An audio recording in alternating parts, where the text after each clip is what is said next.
여러분들은 오늘 예수님의 말씀을 읽으면서 무슨 생각들을 하셨습니까?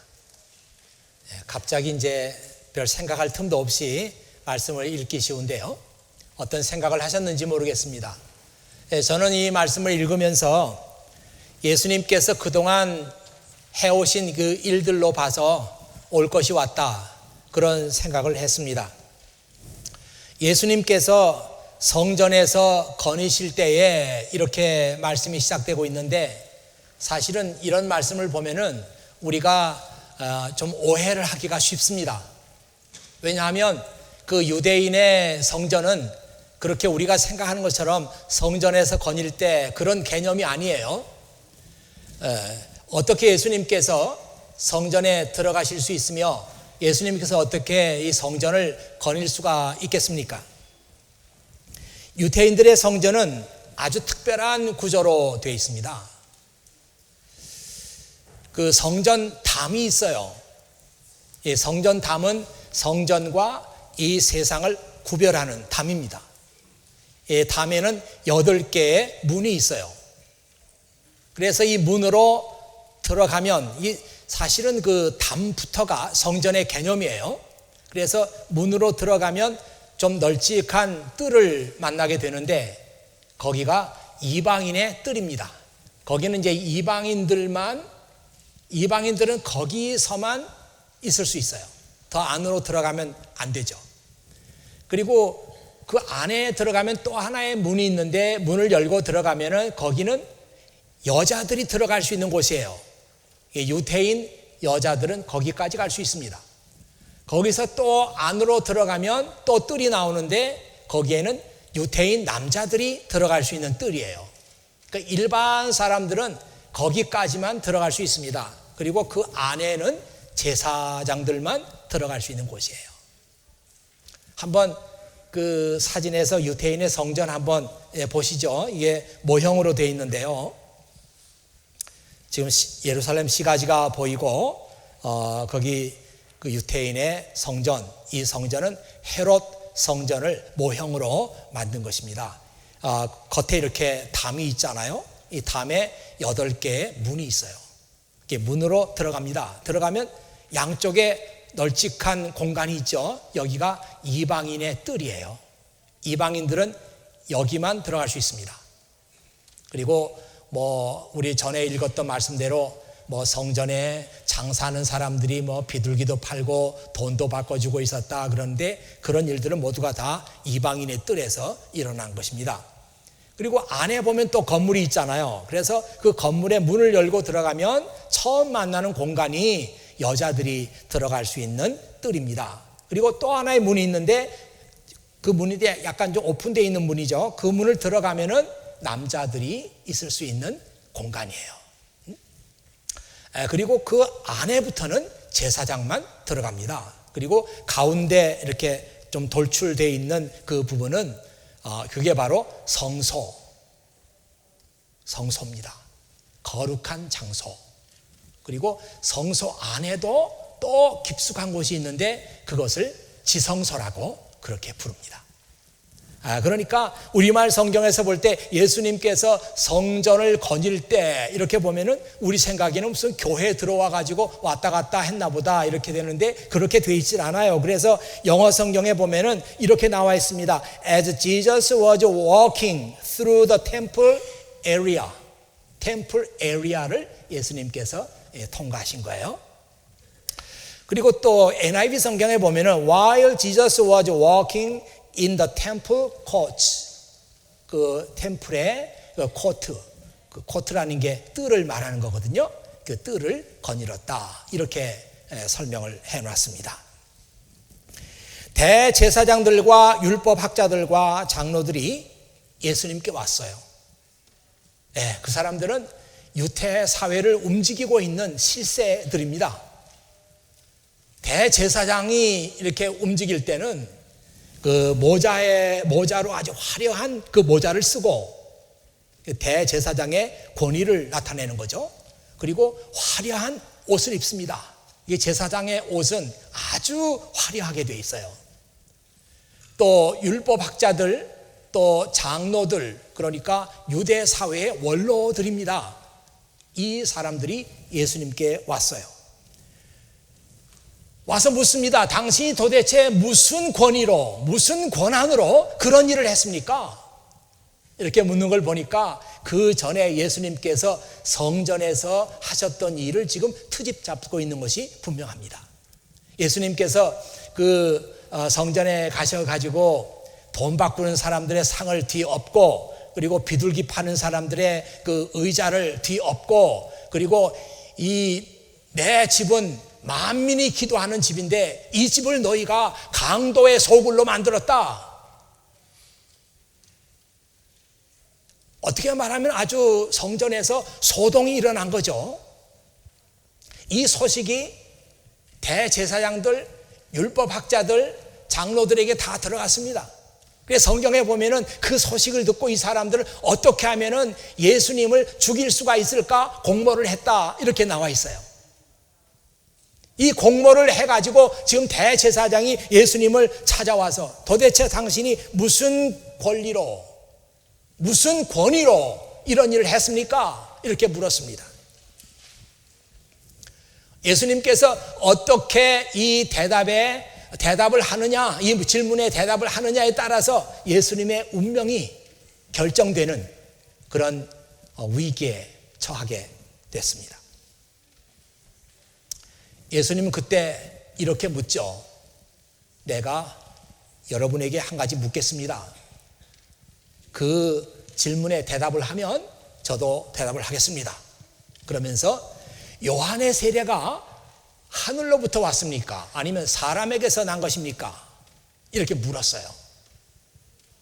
갑자기 이 질문을 들은 대제사장, 율법학자, 장로들은 당황했어요.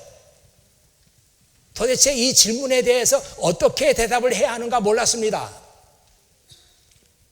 요한의 세례가 하늘로부터 온 것입니다. 이렇게 대답을 하면, 그러면 왜 당신들은 요한에게 세례를 받지 않았습니까? 이렇게 물을 거 아니에요. 이 사람들은 요한의 세례를 무시하고 받지 않았거든요. 아니, 요한의 세례는 사람에게서 난 것입니다. 이렇게 말하면 그 많은 사람들이 예수님을, 요한을 인정하고 요한은 참으로 하나님께서 이 시대에 보낸 하나님의 예언자다, 이렇게 생각하고 세례를 다 받았어요. 그런데 그렇게 말하면 백성들의 그 지지를 잃어버리게 되고 비난을 받게 되고, 이것이 두려웠습니다. 그래서 이 사람들은 얘기하기를, 우리는 요한의 세례가 어디서 왔는지 모릅니다. 그렇게 대답을 했어요.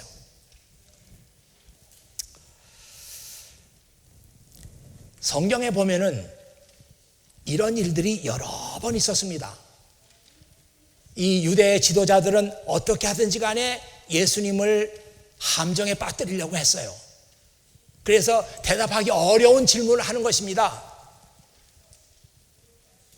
가이사에게 세금을 바쳐야 합니까? 바치지 않아야 됩니까? 물었어요. 이 질문도 대답하기가 참 어려운 질문입니다. 그때 당시에 그 유대 나라는 로마의 지배를 받고 있었어요.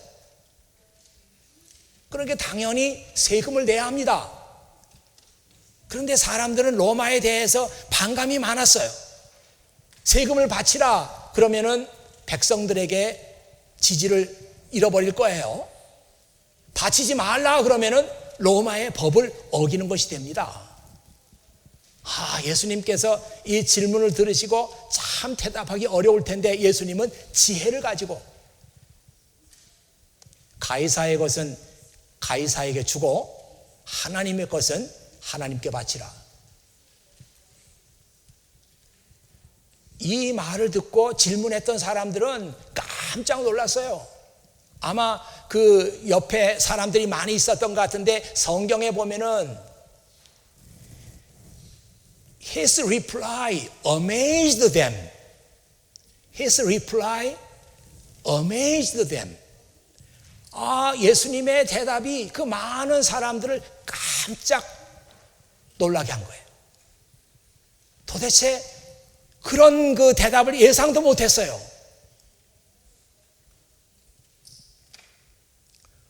오늘 말씀에도 보니까 예수님께서 말씀하시기를 나도 너희가 요한의 세례가 어디서 왔는지 모른다고 하는데 나도 그러면 내 권위가 어디서 왔는지 말하지 않겠다. 그러니까 이 대제사장 머리에 모자를 쓰고 화려한 옷을 입고 아주 예수님을 잡으려고 작정을 하고 왔었는데 예수님의 그 말을 듣고는 아무 말도 못하고 돌아가고 말았어요.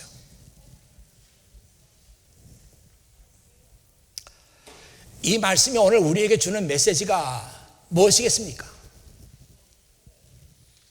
우리가 인생을 살아가면서 지혜가 필요하다는 거예요. 예수님께서 어려울 때마다 위기에 빠질 때마다 도대체 이렇게 하면 이 사람이 아무 대답도 못하겠지. 그런 위기의 순간에도 예수님은 하나님께서 주신 그 지혜를 가지고 답변을 하셨어요. 그리고 그 지혜를 무난히 넘겼습니다. 만일 그때 예수님께서 그 지혜롭게 대답을 못했더라면 벌써 예수님은 그 유태 지도자들의 함정에 빠져서 죽었을 거예요. 그랬더라면 예수님을 통해서 우리 인간을 구원하시고자 하는 하나님의 구원의 계획에 커다란 차질이 왔을 겁니다. 그렇지 않습니까? 여러분 성경 읽어보면은, 특별히 요한복음에 읽어보면은 My time has not come yet. My time has not come yet. 내 시간은 오지 않았다. 내 시간은 아직 오지 않았다. 그런 얘기가 여러 차례 나옵니다. 또 어떤 때는 My time has come. 내 때가 왔다. 이렇게도 말씀하셨어요. 예수님은 자기에게 주어진 하나님의 때, 그걸 마이 타임이라고 그랬어요. 마이 타임을 알고 있었습니다. 그 마이 타임은 바로 예수님께서 십자가를 지실 때예요.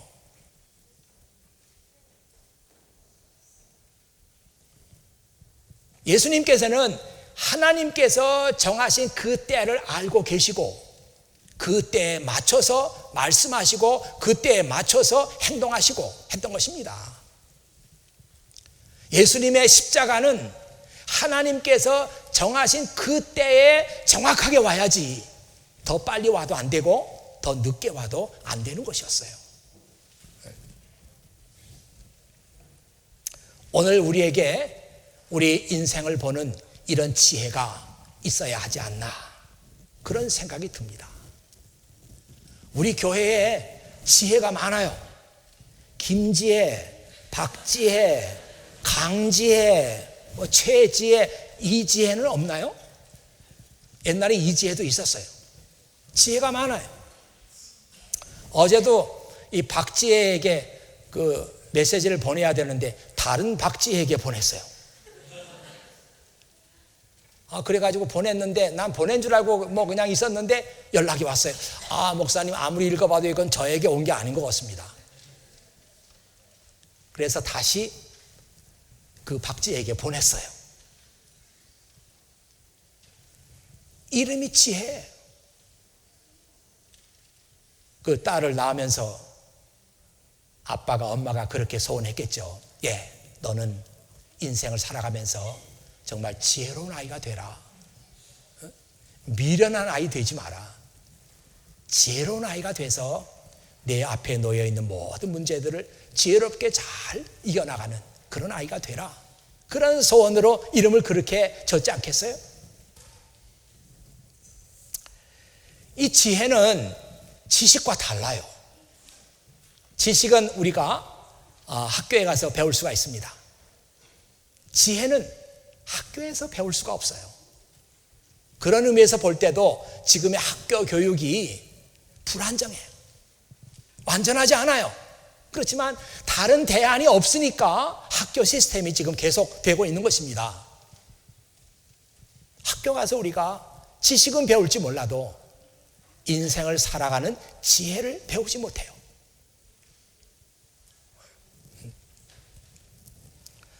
어저께 간사들하고 성경 공부 이렇게 하는데 예수님의 티칭 미니스트리에 대해서 공부를 했습니다.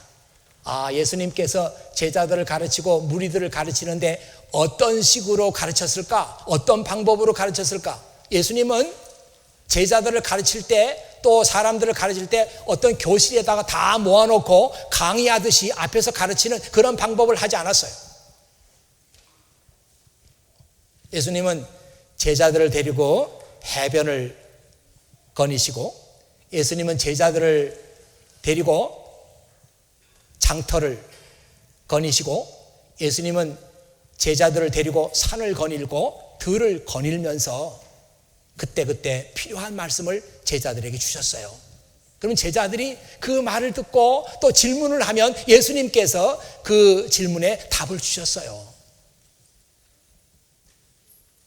예수님께서 말씀하시고 예수님께서 행동하시는 모든 것이 그것을 옆에서 지켜보고 있는 제자들에게는 하나의 교육이 됐고, 제자들은 그 예수님의 말씀과 행동을 통해서 인생을 살아가는 지혜를 얻었던 거예요.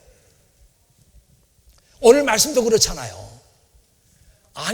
모자를 쓰고 화려한 옷을 입은 대제사장들, 그리고 율법학자들, 그리고 장로들, 유대 사회를 움직이는 굉장한 사람들이 예수님께 와가지고 당신 도대체 무슨 권위로 그런 일을 했습니까?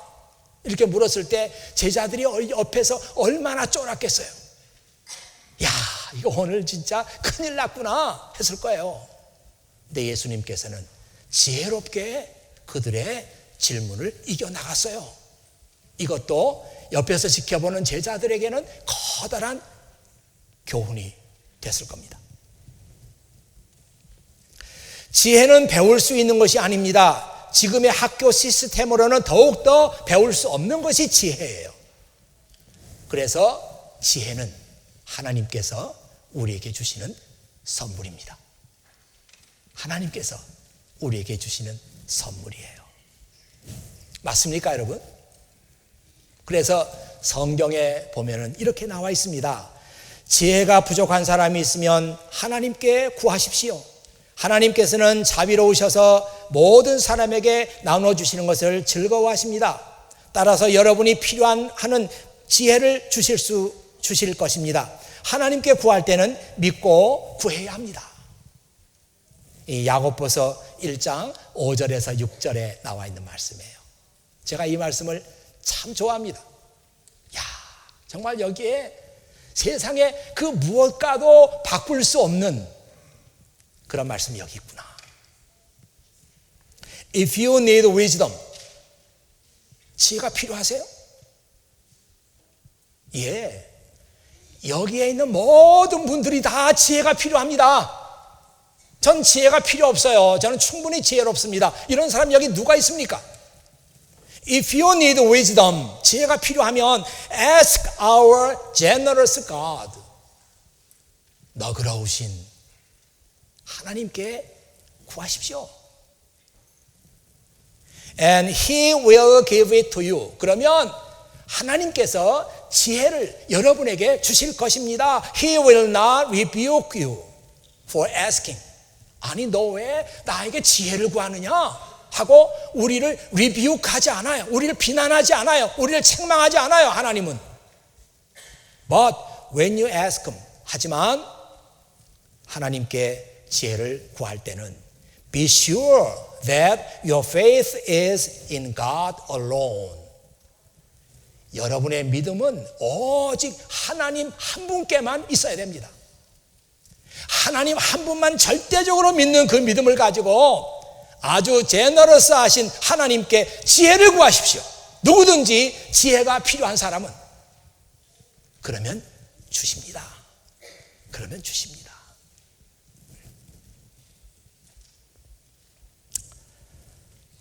우리 인생은 참 생각해보면 아슬아슬해요. 제가 지금까지 살아오면서도 저의 뒷날을 이렇게 돌아보면 그때 어떻게 이래서 여기까지 왔어요. 아슬아슬했어요.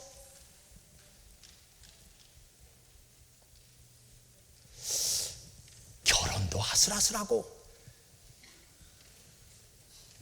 내가 신학교에 간다고 생각했던 것도 생각해보면 아슬아슬하고, 또 여기서 계속 목회를 하게 된 것도 아슬아슬하고, 야, 어때 그렇게 결정을 했지? 아슬아슬합니다.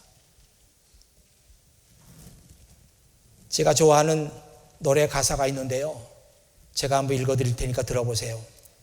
저기 저 별은 나의 마음을 알까? 나의 꿈을 알까? 괴로울 땐 슬픈 노래를 부른다. 이 세상 어디가 숲인지 어디가 늪인지 그 누구도 말을 않네. 화려한 도시를 그리며 찾아왔네. 그곳은 춥고도 험한 곳. 여기저기 헤매다 초라한 문턱에서 뜨거운 눈물을 먹는다. 머나먼 길을 찾아 여기에, 꿈을 찾아 여기에, 괴롭고도 험한 길 이 길을 왔는데 이 세상 어디가 숲인지 어디가 늪인지 그 누구도 말을 않네. 이 조용필이 부른 꿈이라는 그 노래 가사입니다.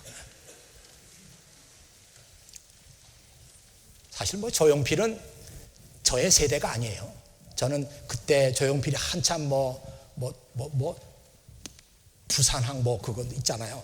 그거 막 히트 칠 때 저는 미국에 왔어요. 그런데 참 이 가사가 너무 마음에 들어요. 노래도 괜찮아요. 근데 가사가 마음에 들어요. 저는 이 가사를 들으면서 지나온 날들을 이렇게 막 생각할 수 있었어요. 아마 여기 유학 온 우리 학생들 다 이 가사에 동감할 수 있어요. 뭐라 그래요? 저 별은 나의 마음을 알까? 나의 꿈을 알까? 괴로울 땐 슬픈 노래를 부른다. 이 세상 어디가 숲인지 어디가 늪인지 아무도 말해주지 않네.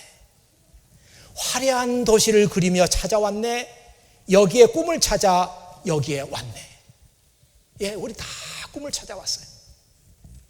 그런데 그 앞에 숲인지 늪인지 모를 것이 있어요. 여기가 숲인가 하고 발을 잘못 디뎠는데 깊은 늪이었어요. 그냥 빠지고 말아서 나올 수가 없어요. 그걸로 우리의 인생은 끝장입니다.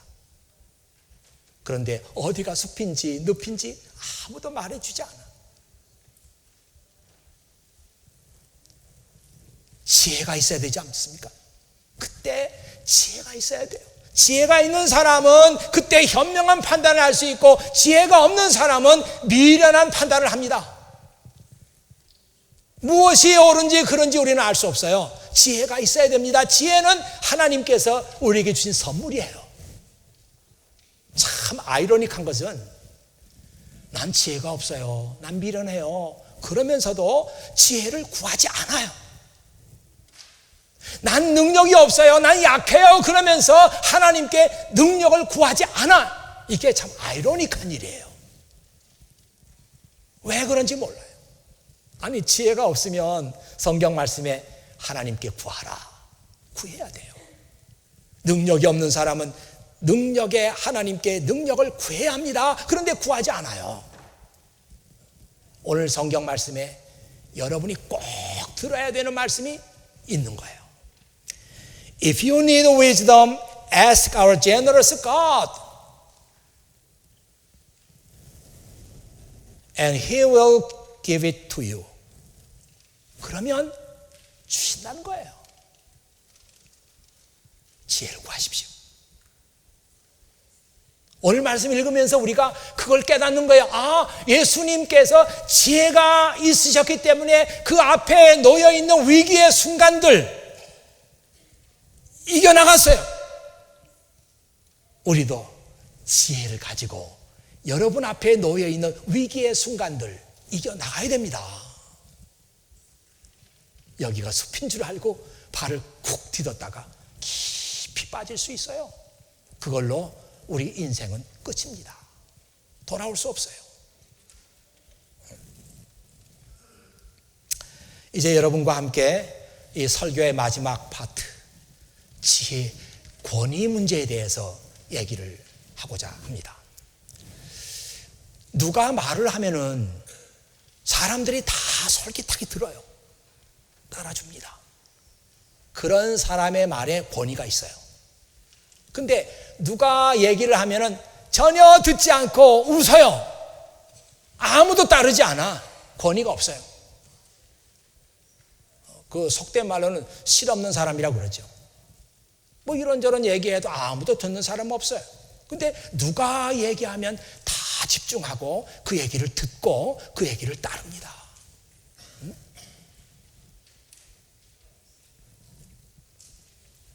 예수님의 말씀에 권위가 있었어요.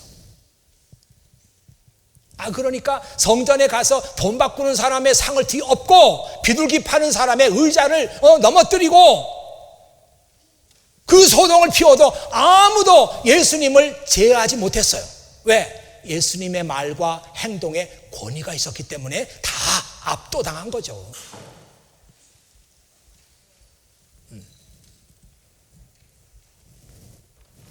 예수님께서 해변을 거니시다가 그물을 깁고 있는, 손질하고 있는 사람들에게 나를 따르라, 내가 너희를 사람을 낚는 어부가 되게 하겠다, 그 말씀 하나 하셨어요. 그런데 그 예수님의 말씀에 거부할 수 없는 권위가 있었기 때문에 그 어부들이 그물 손질하다가 말고 예수님을 따라서 제자가 됐습니다. 예수님 말씀에 권위가 있었기 때문이에요.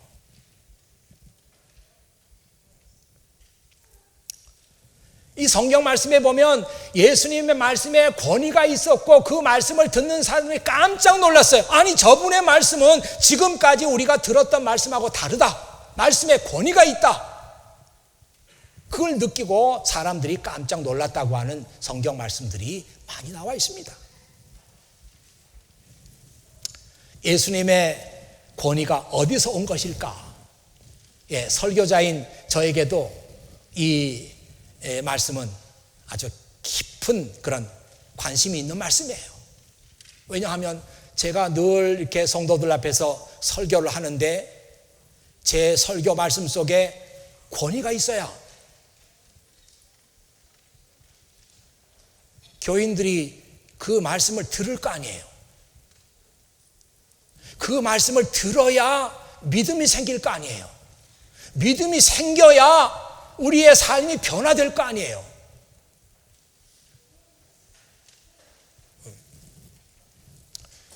설교자인 저에게도 물론 이 권위 문제는 굉장히 중요한 것이지만 리더십의 문제를 다룰 때도 이 권위 문제가 굉장히 중요합니다. 이제 앞으로 우리 청년들도 그렇고 이제 뭐 사회로 나가면 어느 포지션에 올라가요. 이 포지션에 올라가면 거기에 맞는 리더십이 주어집니다. 그런데 그 리더십에 가진 사람이 권위가 없으면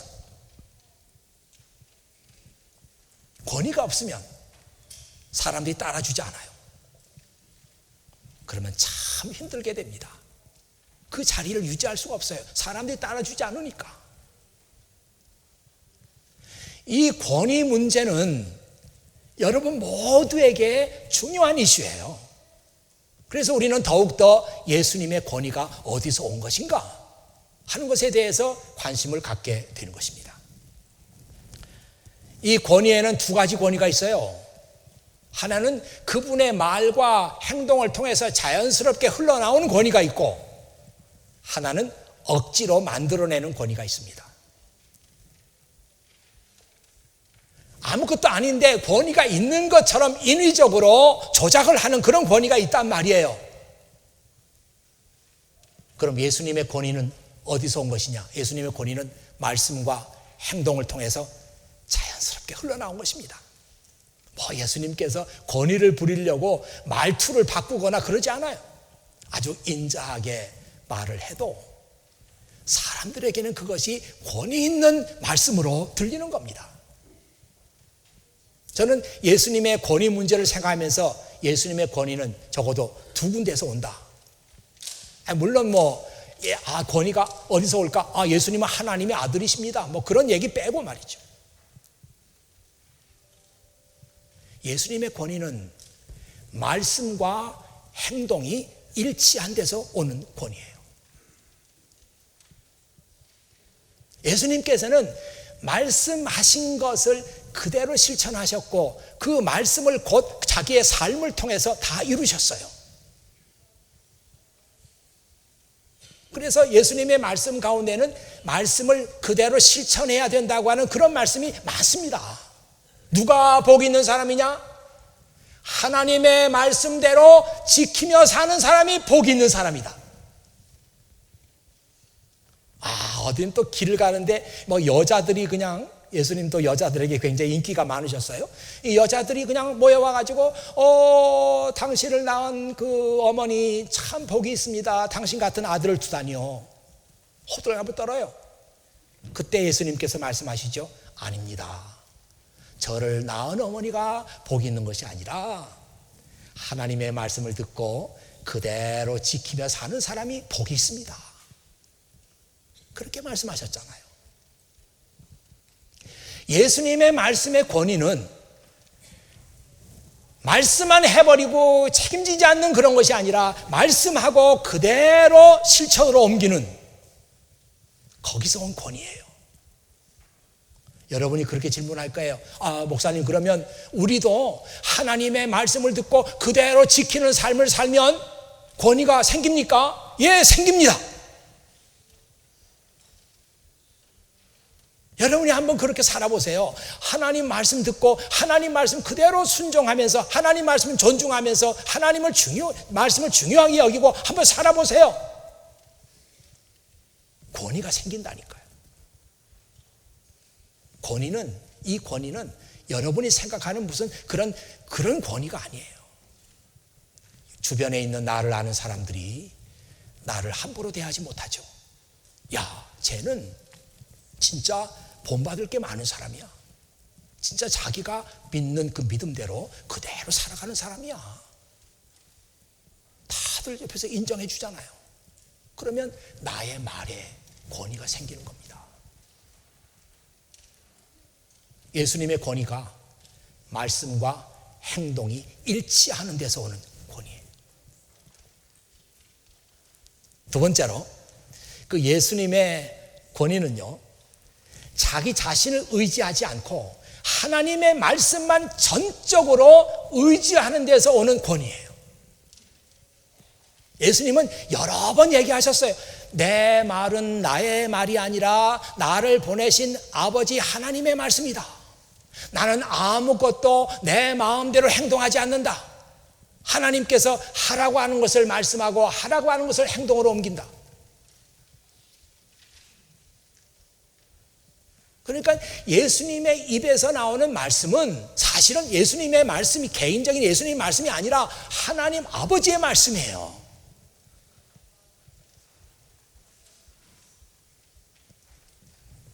우리도 우리 자신을 의지하지 않고 하나님 말씀만 온전히 의지한다면 권위가 생길까? 예, 우리에게도 하나님 말씀만 의지하면 예수님처럼 말씀에 권위가 생깁니다. 제가 중고등학교를 다니고 대학교 들어갈 그 무렵에 아주 마음에 존경하는, 좋아하는 목사님이 있었어요. 그때 1973년도에 우리나라에 빌리그레암 목사님이 오셨어요. 한국 전도 집회를 여의도 광장에서 열었습니다. 그 집회 전부터 교회란 교회는 전부 하여튼 서울 시내 어디든지 이 빌리그레암 목사님의 포스터가 다 붙었어요. 그때 정말 얼마나 멋있게 보이는지, 눈은 파란 눈에 좀 이렇게 푹 눈이 좀 꺼져 있는 게 마치 호수처럼 그렇게 보였어요. 그리고 머리는 그 은발, 약간 골드색이 나는 은발. 그건 멋있게 보였어요. 참 멋있는 분이다. 근데 그분이 세계적인 부흥사라 그래가지고 너도 나도 난리의 교회마다 이 여의도 광장을 꽉 채웠어요. 1973년이니까 거의 한 50년 전쯤 되는데, 그때 여의도 광장에 60만 명이 모였습니다. 저도 갔었어요. 아니 그 넓은 광장에 뭐 끝이 안 보이는데 저는 사실 빌리그리암 목사님이 설교하는 걸 보지도 못했어요. 뭐 너무 멀기도 하고 그 귀퉁이 어디 앉았기 때문에 보이지도 않아요. 비는 왔지만 아무도 자리를 뜨지 않고 그분의 말씀을 들었어요. 근데요, 그분의 말씀이 이 설교학적으로 분석을 해보면 별로 그렇게 특별한 게 없어요. 뭐 거기에 무슨 좋은 애화감이 있는 것도 아니고 애화도 없어요. 전부 성경 이야기예요. 지금 사진에 나가고 있죠? 빌리그리암 목사님이 성경을 이렇게 들고 있는 그런 사진인데요. 이분의 설교는 전부 하나님의 말씀이에요. 자기 얘기가 없어요.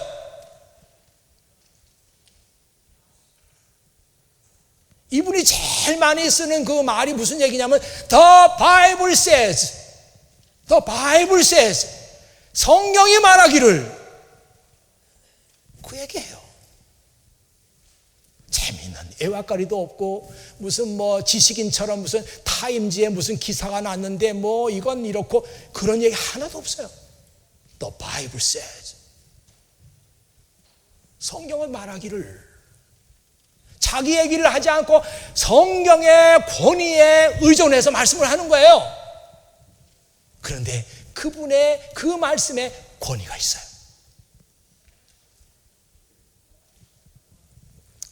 그분은 설교 다 마치고 나면은 이제 예수 그리스도를 주님으로 영접할 사람이 있으면 그 자리에서 일어나십시오 초청을 해요. 그때 여러분, 그때 정말 그 뭐 새카맣게 사람들이 모였는데 신자들만 간 게 아니거든요. 그냥 동네 사람들 뭐 다 가야 된다니까 다 그냥 갔어요. 예수님을 주님으로 영접할 사람은 그 자리에서 일어나십시오. 몇 명이 일어난지 아세요? 2만 명이 일어났어요. 한 번에. 이건 기록에 나와 있는 거니까 틀림없습니다. 2만 명이 난 오늘부터 예수님 믿겠어요. 왜? 그 설교하신 그분의 말씀의 권위 때문에. 아니 아무나 가서 그 자리에서 예수님 믿을 사람 나오세요, 뭐 일어나세요 자리에서, 일어납니까? 그게 얼마나 중요한 순간이에요. 예수님을 모르던 사람이 이제는 예수님을 믿겠다고, 자기 자신이 인생의 주인이던 사람이 예수님을 내 인생의 주인으로 삼겠다고 그렇게 결심하고 일어난 순간인데 아무나 일어나겠습니까? 2만 명이 일어났다니까요. 왜요? 그가 자기 말에 의존하지 않고 하나님 말씀에 온전히 의존했기 때문에. 그분의 말씀의 권위는 하나님의 말씀의 권위예요. 예수님이 그랬습니다. 나는 내 말을 하지 않는다.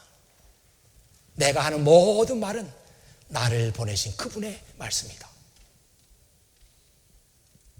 그분의 말씀에 권위가 있었어요. 그분의 말씀에 아무도 토를 달지 못했어요. 심지어는 함정을 파가지고 그를 함정에 넣겠다고 하고 결심하면서 왔던 대제사장들, 율법학자들, 장로들까지도 말문이 막혔어요. 그분의 말씀의 권위 앞에서. 우리가 인생을 살아가면서 이런 권위가 필요합니다. 그래야 크리스찬으로서 다른 사람들에게 선한 영향력을 끼칠 수가 있잖아요. 내가 무슨 말을 하면 저 사람들이 나를 우습게 보고 듣지 않아요. 이게 하나님께서 원하시는 우리 신자들의 삶입니까? 내가 말하면 들어요. 내가 복음을 말하면 그들이 들어요. 이것이 하나님께서 원하시는 우리 신자의 삶 아니에요? 오늘 여러분에게 두 가지 말씀드렸습니다. 지혜를 가져야 된다. 우리 삶에 권위가 있어야 된다. 예수님이 그랬다. 예수님의 권위는 어디서 온 것이고 예수님의 지혜는 어디서 온 것이냐 말씀드렸어요. 여러분에게 예수님의 그 지혜와 예수님이 가졌던 그 권위가 여러분들에게 있기를 바랍니다. 그래서 어디서나 여러분들이 사람들에게 영향력을 끼칠 수 있는 그런 여러분들이 되기를 바라요. 하나님께서 그런 사람을 지금 찾고 계십니다. 아무나 찾고 계시는 게 아니에요. 하나님께서 그런 사람을 찾고 계세요. 나에게 지혜를 구하는 사람, 나의 말씀에 온전히 의존하는 사람, 그런 사람 찾고 계세요. 그런 사람을 하나님께서 쓰시는 겁니다. 기도하겠어요. 아버지 하나님 감사합니다. 이 주일에도 아버지 하나님께서 이 예배를 저희들에게 허락하시고 우리가 인생을 살아가면서 정말 필요한 것이 무엇인가 하는 것을 말씀해 주셨습니다. 세상 사람들은 이것을 알지 못하고 이런 것을 하고 이런 것을 하고 저런 것을 하지만 우리는 오늘 하나님 말씀 통해서 이것이 정말 우리에게 필요한 것이다 하는 것을 알게 됐습니다. 예수님의 지혜가 우리에게 있기를 원합니다. 예수님의 말씀의 권위가 우리에게 있기를 원합니다. 그래서 아버지 하나님, 하나님께서 우리에게 기대하시는 대로 우리가 영향력 있는 삶을 살기를 원합니다. 그래서 하나님의 영광을 친구들 사이에서, 학교에서, 직장에서, 실험실에서, 가게에서, 비즈니스 현장에서, 가정에서 자녀들에게 나타내기를 원합니다. 아버지 하나님, 오늘 들은 이 말씀이 저희들의 삶에 변화를 일으킬 수 있는 하나님의 말씀이 되게 해 주시옵소서. 예수님의 이름으로 기도하옵나이다. 아멘.